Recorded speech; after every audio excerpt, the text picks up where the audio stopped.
Master Jet, ask ko lang po, my husband is 16 years in service at siya po ay teacher to step 4 and he died last January 17.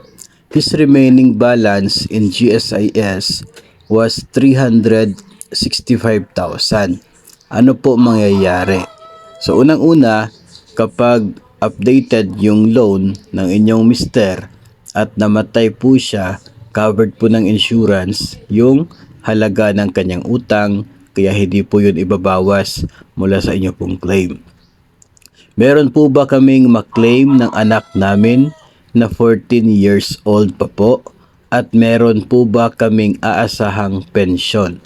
Okay, so dahil covered ng insurance ang GSIS loan, pag updated ang payment ay panigurado na meron po kayo makukuha na claims from the GSIS. So ang mangyayari po dyan ay dahil umabot ng 15 years, mayroon po yung tinatawag na cash payment. So 18 times po yan ng computed na pension ng inyong mister base po doon sa kanyang remittances at sa kanyang basic salary.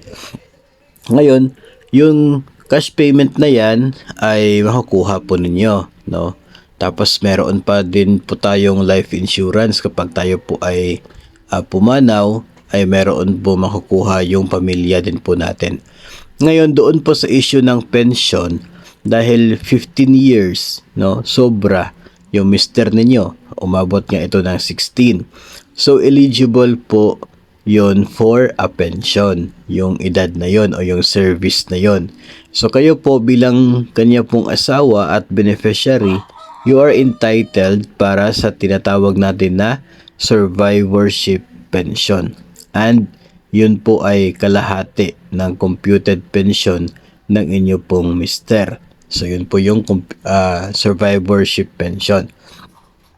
Yung anak po ninyo na 14 years old, eligible pa rin po siya doon sa tinatawag natin na dependent pension.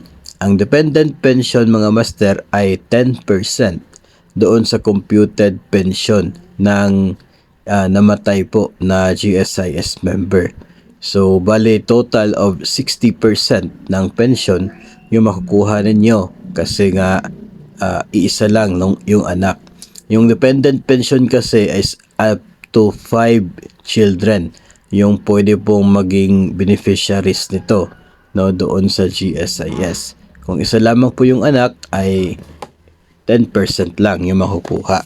So hindi naman po lahat ng anak ay eligible. Mayroon pong edad, no, ng inyo pong anak na yun po yung limit. I guess nasa 18 yata yun or 21. No, hindi ko kasi ma-open yung website ni GSIS. Hindi ko siya na-check muli. Pero doon po, no, if hindi po ako nakakamali, either 18 or 21. Kapag below sa edad na yan, eligible for dependent pension. Pero kung sumobra na, ay mawawala na rin, na matatapos na rin yung kanyang yung kanya pong dependent pension mula sa GSIS. Si Mrs. naman, hanggat hindi mag-aasawang muli, o kaya ay hanggat hindi magkakaroon ng ika-live-in partner, ay tuloy-tuloy pa rin yung kanyang pagtanggap ng survivorship pension mula sa GSIS.